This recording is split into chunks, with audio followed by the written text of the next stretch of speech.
Welcome to the NICOLE podcast. I'm Lisa Watson and will be joined by my co-hosts NICOLE FROLICK and Brian Koenigberg.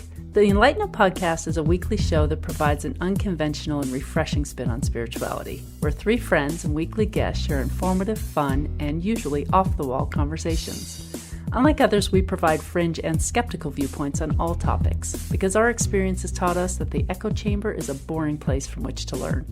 So regardless of where you are in your spiritual journey, we can promise you you're going to find a place to fit in here. So we invite you to grab a drink and listen in on our casual, entertaining, and hopefully enlightening conversation. And enLIGHTenUP is a self-funded podcast, so if you would like to help us to continue to be able to produce, enhance, and expand the show for our audience, then please send your support using the link in the show notes, or go to our website, enlightenup.us, and check out our merchandise shop, where you can purchase merchandise that will allow you to express some spiritual humor. You may also show your support by leaving us a review on iTunes and following us on Facebook, Instagram, Twitter, and YouTube. Thank you all so much for listening and supporting us, and now let's jump right into the episode. Hey everyone, welcome back to the enLIGHTenUP podcast. I am here with Lisa and Brian, and today we are joined by Christina Macdonald, a sound healer, free spirit, intuitive empath from the UK that uses the frequency of gongs, drums, chimes, and tuning forks to bring about healing in her clients. The sound and frequency is like a language that talks to the cells in our body. It brings any issues that we are having to the surface so that we can deal with them in everyday life. It can also relieve pain, especially in instances where someone may have had surgery and needs to have physiotherapy. Christina's clients experience shifts ranging from spontaneous healing to release of trauma and stress, allowing them to see often things from a different perspective. Christina, welcome to the show. How are you doing today? Thank you. Thank you for inviting me. I'm doing really well. Thank you. It's great to have you here. And it's great to be kind of talking about sound and therapy and how that affects the cells. We just had Jason Layton on and we were talking about the cells in our body and how everything responds to our mind. And so I guess today we can talk about how our cells respond to frequency and sound. Yeah, that was great. Perfect. So how did you get into it? Have you always been into sound therapy, music, healing, that kind of thing? How did you kind of get started? Not really. For me, I'm a bit of a late starter, really, because I'm 67 years old and I never actually started doing anything spiritually till I was about 58. What with businesses and kids, raising children and what have you, I never even realised that I was very spiritual. The only experience I ever had was when I was a teenager. I saw my grandfather at the end of my bed one night, and actually thinking back about it, it didn't bother me in the slightest. It was just one of those things and never worried about it. But then that was the only experience I had. I assume when you say you saw your grandfather at the end of your bed, he had left. He had since departed. Yes, he had. Because that's not a weird experience. I saw my grandpa at the end of my bed, but No. alive. Yeah, sorry. Yeah, no. He had definitely passed over for sure. But that was the only experience I'd ever had to do with anything to do with spirit at all. And it wasn't until probably 2009 that I started to do anything spiritually, going to things like development circles at church, learning how to quieten my mind and all that sort of stuff. I got really involved with crystals as well, and just sort of kind of carried on that way. I joined up with my church, the spiritual church, to do hands-on healing. And obviously at that stage, I was kind of looking to broaden my knowledge of how that all worked. And in 2013, I went to one of these psychic fairs, and there was a lady that had a stall there. She was selling tuning forks. I'd never seen them before, didn't have a clue what they were, but they looked quite interesting. And when she struck the tuning fork and put it to my ear, it was the sound of it was just incredible. I felt the effects of it go all the way through my body. So I kind of looked at these, and she was doing a demonstration of these forks for an hour at the end of this particular day. And so I decided that I would hang around and just go and see what it was all about, really. And that's kind of how it started. She was offering a small package of these things. I think there were 2 tuning forks and a little booklet and a CD for £75. And I thought, £75 is not a lot of money. If I don't use them, I've not really lost anything. But if I do, then, it'll be quite interesting to see what difference it's going to make. So I decided to buy them and took them home and didn't really do very much with them for about a month. But then I started to use them every day. I got myself into a kind of routine where I would get up in the morning and have breakfast. And then once I'd got myself sorted, I'd come down and use them in a way that she had explained in the book.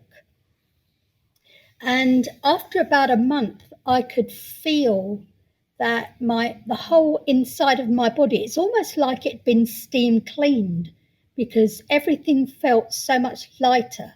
My arthritis, which I have, and that's rheumatoid arthritis, was almost non-existent at that stage. It completely went, and I just felt amazing, like I was walking on air all the time.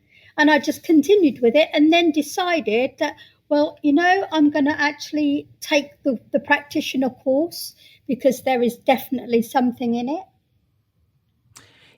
When you say this idea of having your body steam cleaned, I instantly thought that my father needs his inside steam cleaned. He needs a session with Christina. Maybe maybe he needs a tuning fork.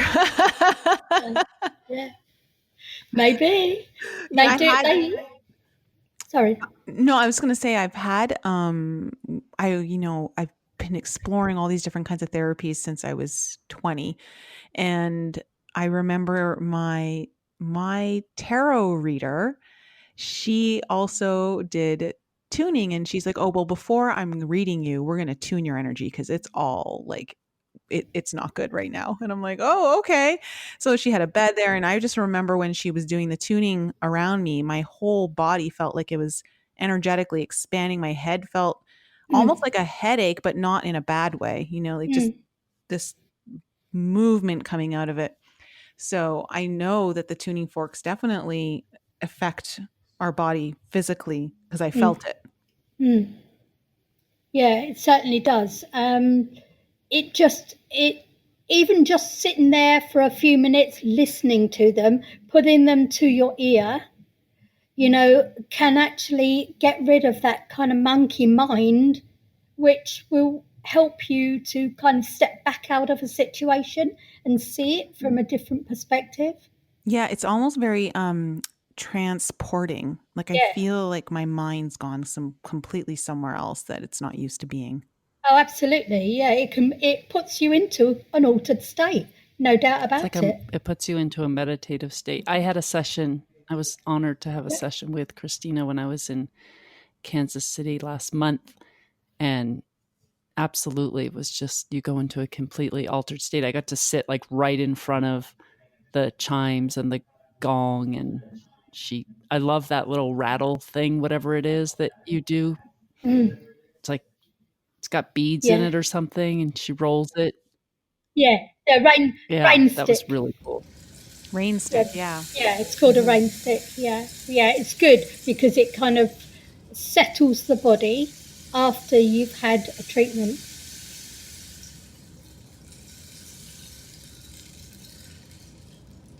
So take us through this journey then, because you were saying that, over the last 5 years, there's been a sequence of being in the right place at the right time. How does that all work for you?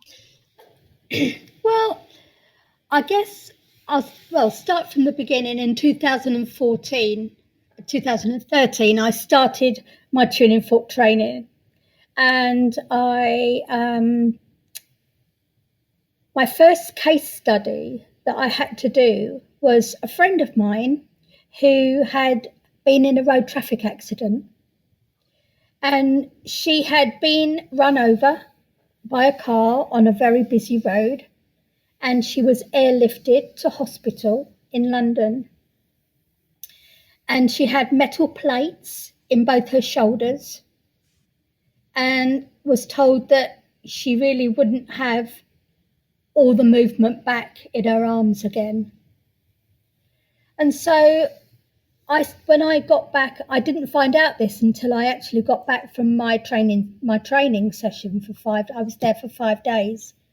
And so I'd said to her, well, look, let's see what we can do with this. This is my first time out with somebody, and I really didn't know how it was going to work out. But I am a very, very big believer in trusting your instinct. As far as I'm concerned, whatever is meant to be will always be, no question. And so I arranged to go and see her.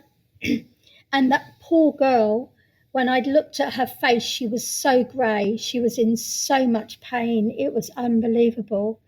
And so I got her to lay on the bed, and I did a session with her for an hour, just using 3 forks. There are many forks that you can use with all different frequencies, but I just used the 3 forks that I needed to use at this time. And although it was difficult for her to lie flat in any, in one particular place because of the pain, by the time that we'd finished, her face was completely different. She actually had colour in her face, and we're talking just about an hour, just maybe a little bit more. And over the next 24 hours, she let me know that a lot of the pain had gone, and she was actually able to do her physiotherapy exercises that she'd been given, which I was quite astounded by because, bearing in mind, this is a first for me. Yeah. So I arranged to go back and see her again in a week's time, and the difference was incredible. She was able to move her arms a lot more than she was able to the week before. And so I did another session on her, only this time I used a lot more forks on her. I used a whole range, what they call the solfeggio, which are the sacred sounds, which was brought forward by Joseph Paleo. These are very, very ancient sounds. And this was part of my training. My training was to give 3 sessions to a client, one of them using the clear, cleanse and balance, and one of them using the whole solfeggio range, just to see what the differences were. So I'd done my clear, cleanse, balance, and we'd seen the difference that had done on her. So this time I was using the whole nine forks on her, which took 2.5 hours.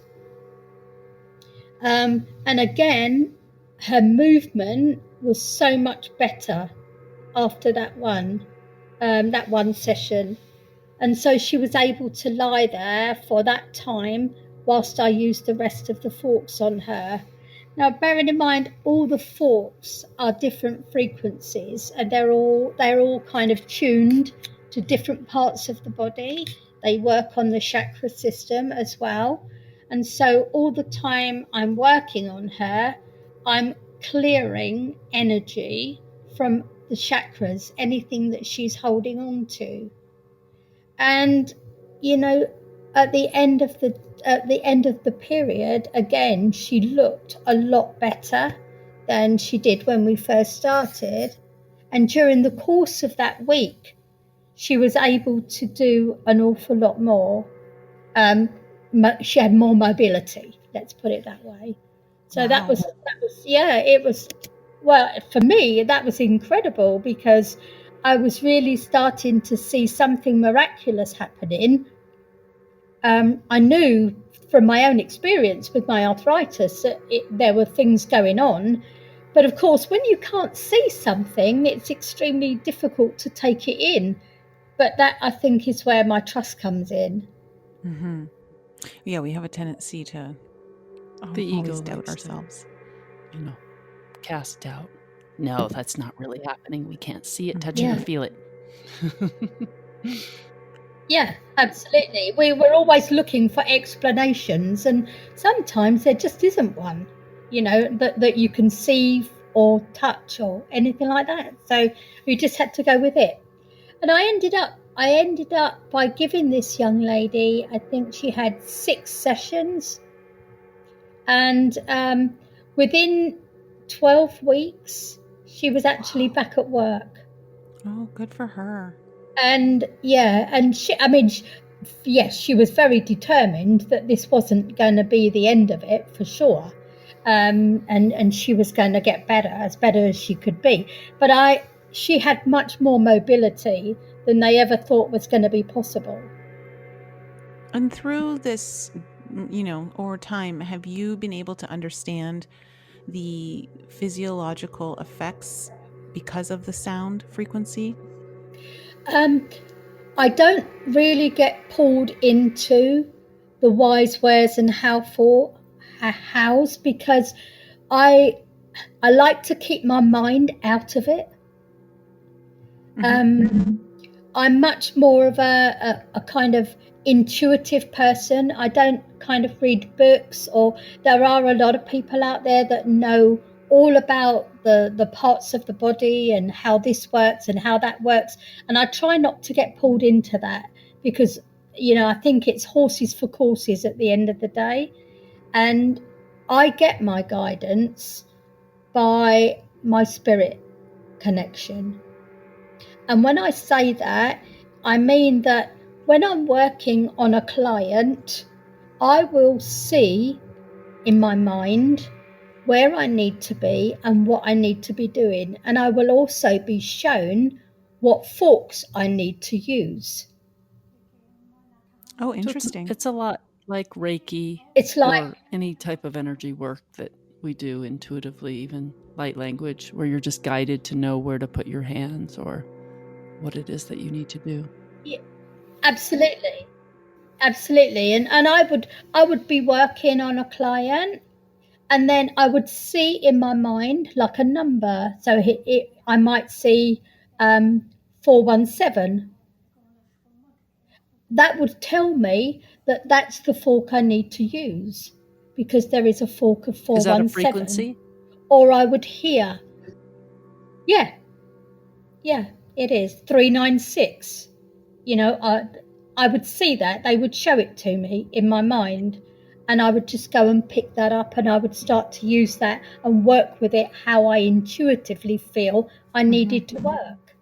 That's great, because from what I understand, that your protocols, what works on one person doesn't necessarily work on another because of the frequencies that their body particularly needs. Absolutely. So you're getting that intuitive information through your guidance team to know what frequencies that person particularly needs. Because it's not like you can just say, oh, the 432 is going to work on you, and you, because it's for this. Like, everyone's individual. Everyone's body's got different stuff going on. So I think that's great. Yeah, absolutely.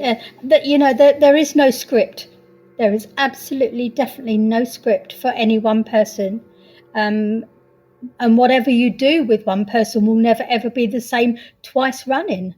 It's always different, no matter what I'm doing, whether it's tuning forks, whether it's gongs, whether it's chimes. It will always be very, very different depending on what you need, because you never need the same thing at any given time.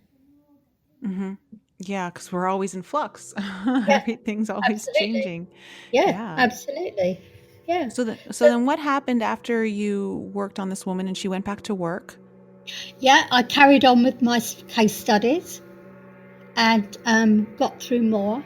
And then what was interesting, that was my first introduction to sound, was the tuning forks. And then on Facebook, I was introduced to a lady who also was a sound healer, and only very, very briefly. But you remember Dr. Emoto? Yeah. Oh, yeah. Well, Dr. Emoto was on a trip to the UK, and I had booked to go and see him with a couple of friends of mine. And interestingly enough, this lady that I was introduced to briefly had a stall, a table down at where Mr. Emoto, Dr. Emoto, was demonstrating, talking. And she was there with her drums. She was a Reiki master as well, and she was promoting doing Reiki drumming. Now, I have done Reiki. I am qualified in Reiki 1 and Reiki 2, but it actually isn't something that I've used very much. But I was interested in the drumming because it was sound. And so I booked up with her to have a workshop with her.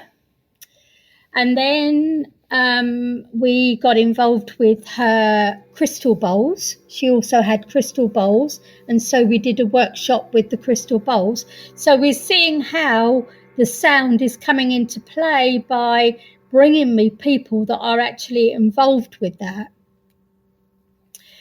And so I had my first one-to-one gong session with her also, which, well, that I can't describe the feeling that I had going through my body. It was just incredible. And it was interesting how sound was really coming in more and more. And a couple of months later, she was going on a gong retreat, about 25 miles from where we both lived, and she invited me to go on this retreat with her. It was yoga and how to play gongs. And so I thought, I'm not really into the yoga very much, but I certainly am into the gongs. And so I was able to go for 3 days and learn how to strike the gongs and how to play them, and what different strokes would mean and how it would work together. And I did that for 3 days, and I met the most amazing people from Germany that play gongs an awful lot, and a lot of yogis were there from America actually. And I just loved it. And I came straight home and I bought my first gong. Very fun. Yeah, it was. It was just one of those things where I've got to do this. I knew I had to do it. Whilst I was at this retreat, I met a lady called Sheila Whitaker, who is an amazing gong master and a musician. She plays the violin beautifully. And I knew at that stage when I saw her, I will go and have lessons with her at some stage. It took a couple of years, but I did finally get back and have my sessions with her. And she has been my tutor through the gong. So what have you been using the gong for specifically? Healing. Do you feel like, okay, between the gong and the tuning forks, do you get a calling for using them individually, or do you feel that there's combinations that are specific to certain people using different instruments? Yeah, I think if somebody is in need of a tuning fork session, I will do a tuning fork session, but I won't mix the two. Okay. It just depends on what somebody is going through. Interestingly enough, where we were here in Kansas with Lisa doing the light language retreat, there was one particular girl here that I knew I needed to work with the tuning forks, even though I had the gong set up. So I started by using tuning forks with her, and then later on, a day or so later on, she was she had some gong work as well. But I knew at that point that's what she needed, because we had some stuff that was quite deep-seated in her throat that we really needed to release, and we did. So, Christina, you were telling me, which I had no idea, and I'm kind of excited about, because for some reason I've always been fascinated with these crop circles, and you had mentioned that that was sort of part of what has kind of guided you and got you to where you are today, being introduced or being able to visit some of these crop circles. Can you tell us that story? Yeah. It was last year, and it was quite late in the season. There'd been quite a lot going on. I just hadn't been able to get there. And there was one that was about an hour away from us, and I was going with a friend of mine who absolutely loves visiting too. And so we went down and to see this crop circle, and bearing in mind that majority of them are sacred geometry. They are nearly always sacred geometry. Mm-hmm. And so we decided we'd go down for the day. And even though it'd been there for 2 weeks and lots of people have been walking through them, so you've obviously got various other people's energies in there. It was really, really beautiful. I sat and meditated in the circle, and it was like I was in a bubble. It was like I had a glass dome above me. We could see the road from where we were sitting, but we couldn't hear the traffic, or I shouldn't say we, I couldn't hear the traffic. It was really still and really powerful, and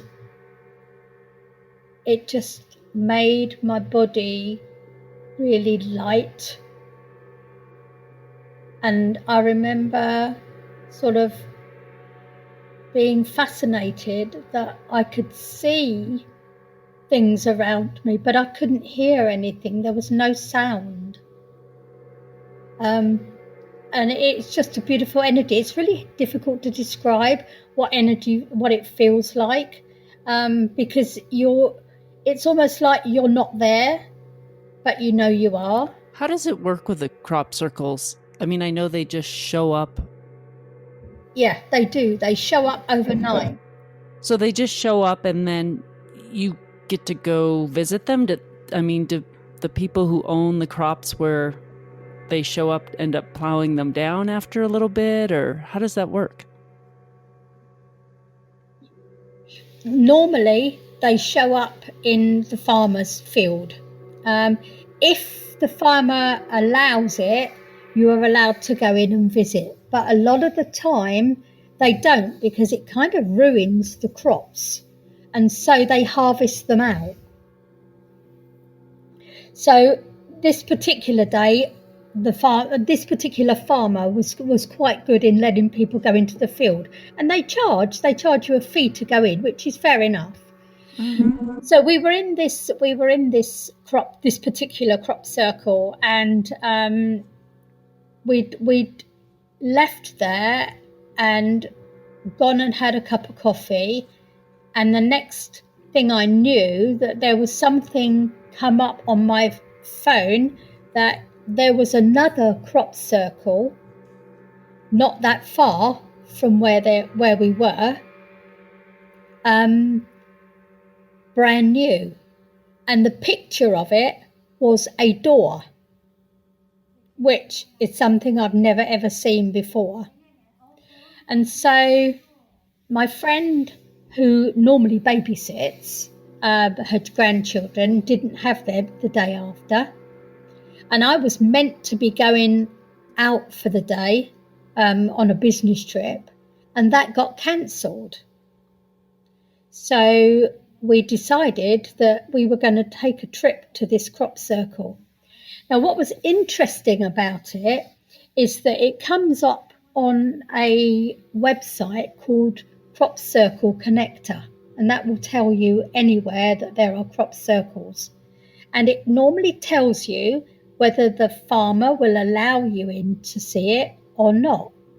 Well, I totally misread that. I thought that there was an allowance for people to go in and visit. So that's when we decided we were going to go and visit. And we went down to where it was, because you've never got a direct location. You can put in where the nearest postcode is and track it from there, but it's always quite difficult because it's in the middle of a field, so it's not exactly on the road. So we drove down, not exactly knowing where we were going, but we knew we'd find it in the end. And we got to where we thought it was. We couldn't see it. And we drove past where we thought it was. And we asked a farmer, and he had no clue as to where it was. And so I said, right, I'm going to turn round and I'm going to go back. And as we came back up the road, there was a helicopter hovering over one particular place. And I'd said to my friend, I think that's where it is. So we drove back up and the helicopter disappeared, and there was a track, just a road, just a track of a road, not a real road, but just a track leading to, we didn't know where, probably a farmhouse or something. And I decided I was going to go down it, because that's where I thought we were supposed to be going, and we did. And then we found a lady that was walking her dog, and we asked her, and she said, oh yes, she said, it's in the back field behind the barn. So we drove down and parked the car up and walked down this track, still couldn't see it.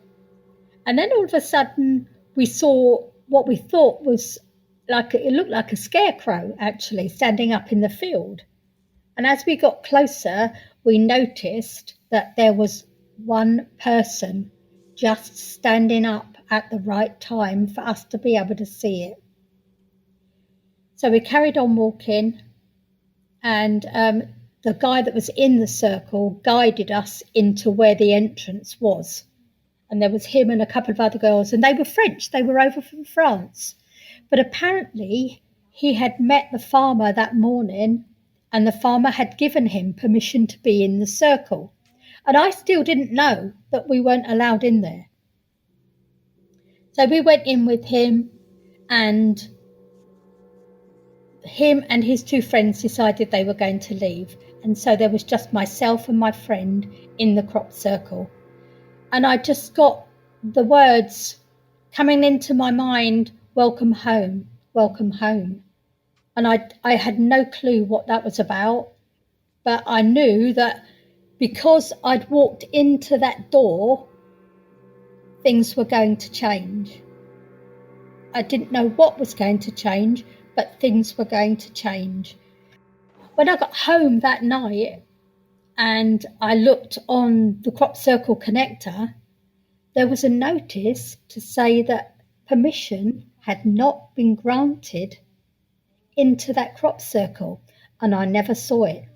Never saw that notice at all, because if I had, I wouldn't have gone. And you got to be there by yourself. So that I found, yeah, exactly. I got to be there by myself, and there have been no other energy other than these three people in that crop circle with us. So how has your life or your practice changed since then? Has it affected you in any way? It's affected my whole life completely, because after that, I found Jessica. I found Jessica through a friend who had told me about her, and I hadn't really done anything about it. I hadn't really connected. But then after the crop circle, someone else told me about her, and I thought, I seem to remember hearing that name. I had better go and see what this is all about. And so I jumped on YouTube and watched some of Jessica's podcasts and videos, and I immediately knew at that point that I needed to meet her. Now, what was interesting was that I had put a post up on Facebook.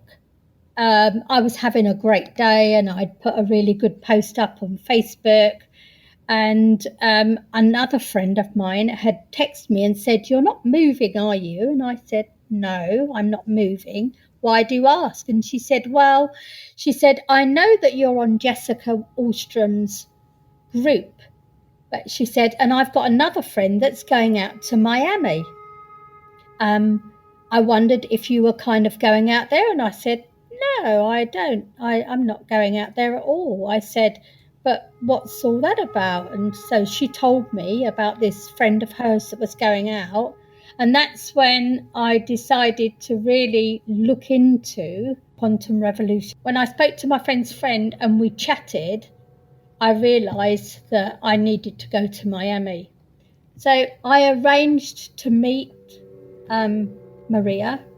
She was about 3 hours away from me, and we met up on the motorway service station and talked for hours. And when I got back in my car to come home, the first record that was playing on the radio was Will Smith, "I'm Going to Miami." Oh, wow. And, that was a massive sign for me. And then driving back down the motorway, the third song that was played was Lady Gaga, I'm on the edge of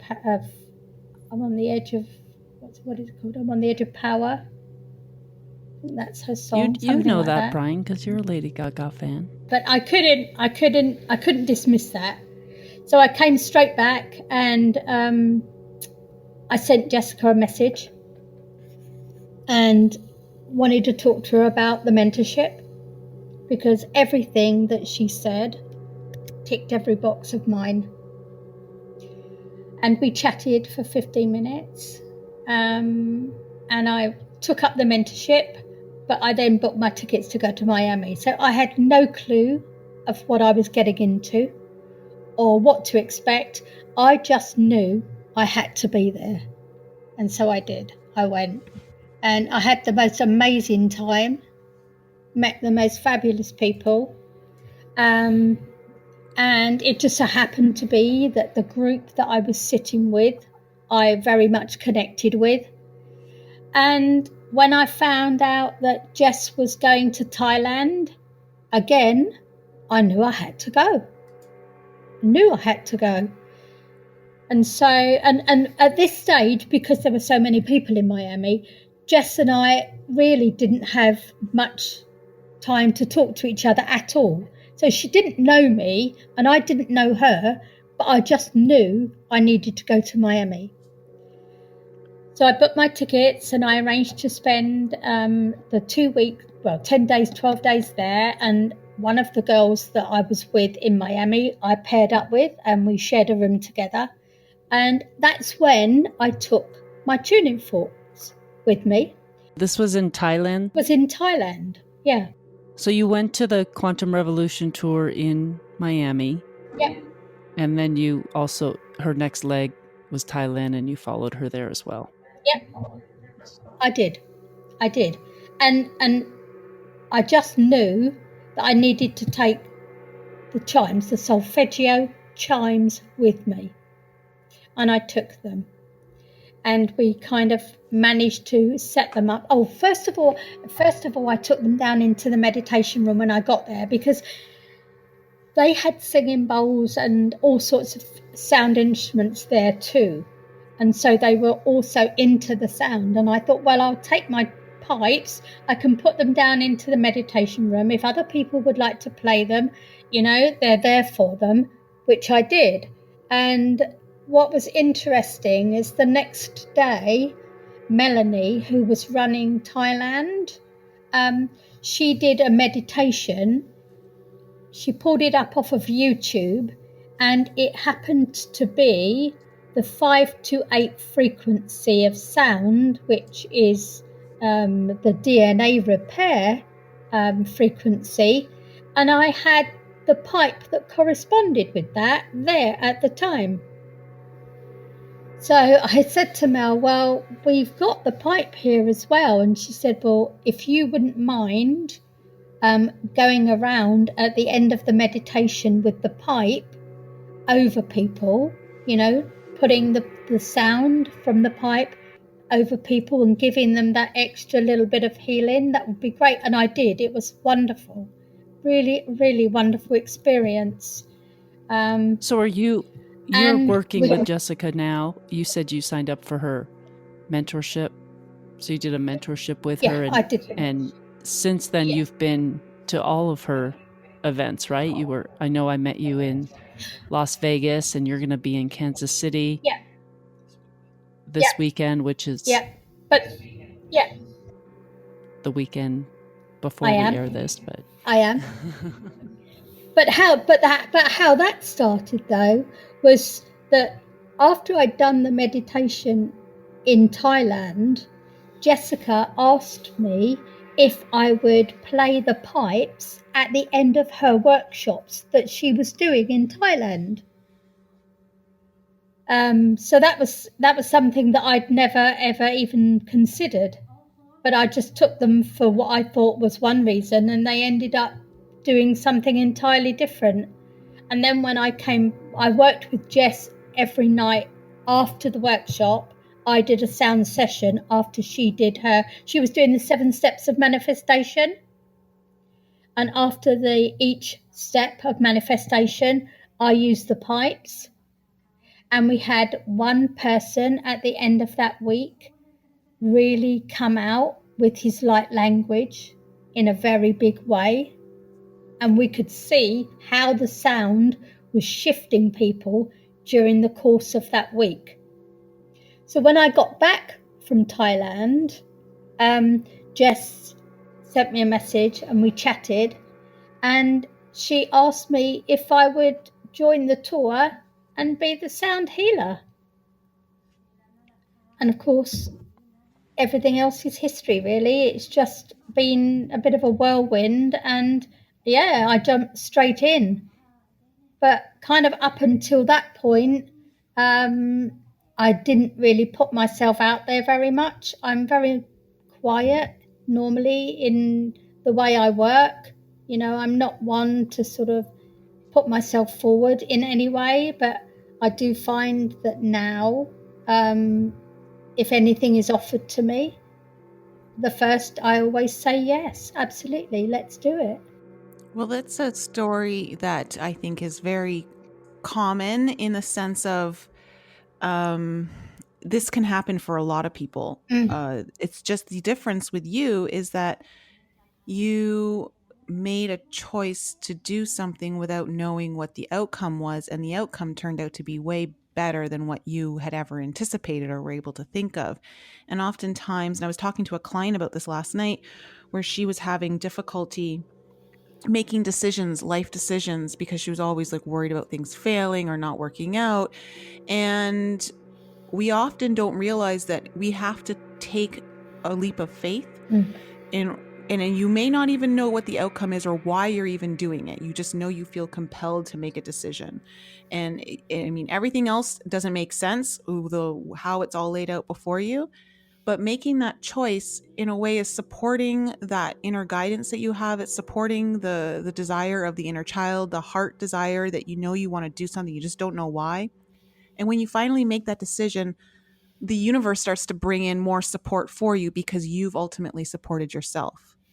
And that your story is a great example of that, of making these decisions, not knowing why, but you're like, you knew you had to go to Miami. You knew you had to go to Thailand. You didn't know the end result, which I'm sure is just the beginning, was becoming a sound healer for the QRT tour. Absolutely. And I find that since I've started to just kind of, well, I'm going anyway, because that's what I feel I need to do, and whatever happens, happens. I do it all the time. I find I never know why I'm doing something. I just know that I need to do it. And I do honestly believe that there is no wrong way. I think everything we do is right, because you will always get something out of whatever you are faced with. Saying yes, I think, is important, just not having to necessarily have a plan or, like Nicole said, know the outcome, but just saying, yes, I'll try it. Going with how you feel rather than knowing exactly how it's going to turn out. Yeah, the details, all the details will work themselves out eventually. Well, I'm glad you followed your instincts, and I've enjoyed your sound healing, and Brian and I are on the way to the Quantum Revolution tour here in a couple of days, and I'm excited to see you and hear the gong and everything again. Yeah. Christina, can you go over, you were mentioning that the 528 is DNA repair. Can you go over all the different hertzes and what they do for the body? There's quite a lot of them, and I don't actually know all of them, of what they bring. But I know that the 174 is for pain. You've got the 285 is for wounding. The 396 is for guilt and fear. The 417, I think, is for relationships. We've got 528, which is the DNA repair, and it's what they call the love frequency. What are the chances that you may be near your instruments and you could give us a little sample? Oh, well. What do you want? Chimes? Gong? What do you feel called to? Any and all that you want to share, so our listeners can just hear what the different tones sound like. Sure. Okay. Ready? We're ready. What is that? That's a chime. That's one of the sacred solfeggio chimes, the 396.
Is that coming through?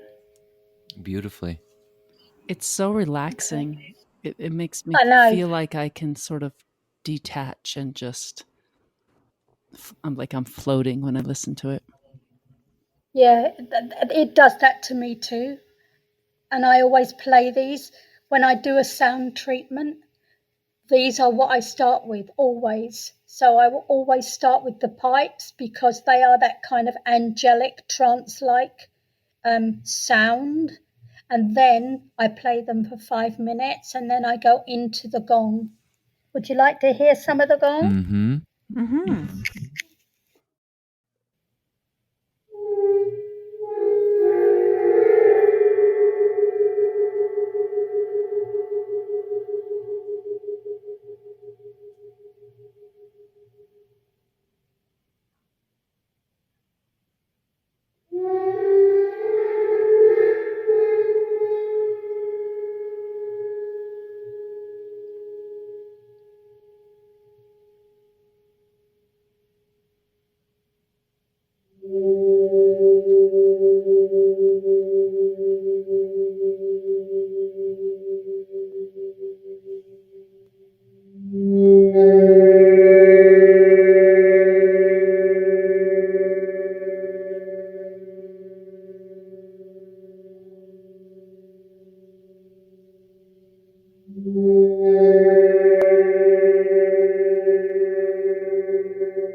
It was cool to watch the waveforms of those. You know, to me at first it sounded kind of otherworldly, like some strange alien animal.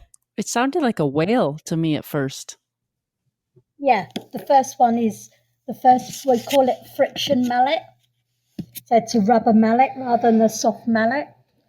So those bring out the friction, those bring out the whale sounds. Definitely sounded like that.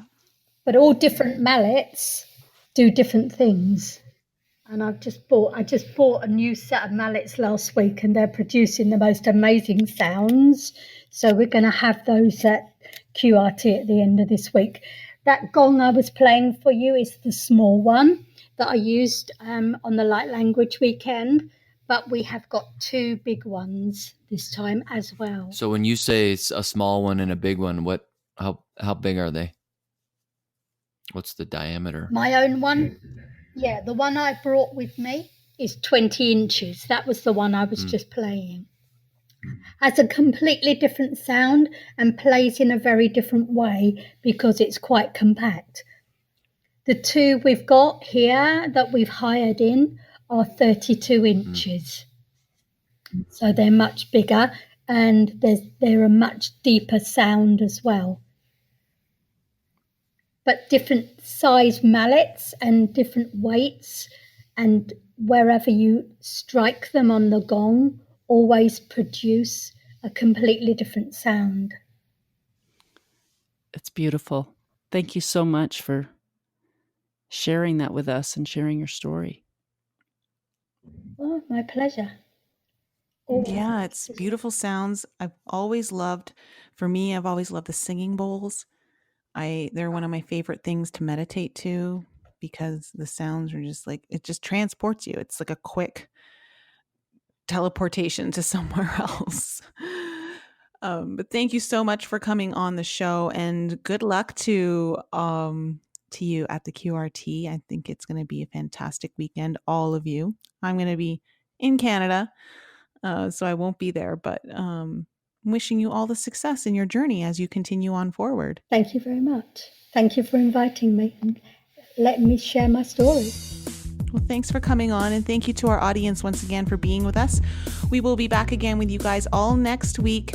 Have a wonderful week, and we love you all. Thank you all for joining our show. We appreciate you tuning in and supporting us. If any of you have any questions you would like answered on the show, or any guests that you would like to hear on our show, please email that information to us at info@enlightenup.us, or send us a voice message using the Anchor app. There's a super cool feature on there that allows you to send us a message or ask us a question with a touch of a button right from the app.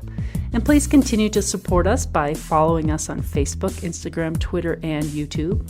And if you haven't checked out Nicole's channel on YouTube yet, head on over there for some more insight from her, or you can visit her website, inflexibleme.com, where you can book a personal coaching session or a tarot reading, watch some of her most informative videos, or you can sign up for her newsletter. And if you're interested in some light language healing, head to my YouTube channel, Lisa Loves Love, or send me an email to lisa@lisaloveslove.com to inquire about your own personal reading. Thank you again for joining us and supporting us, and we'll be back with you all next week.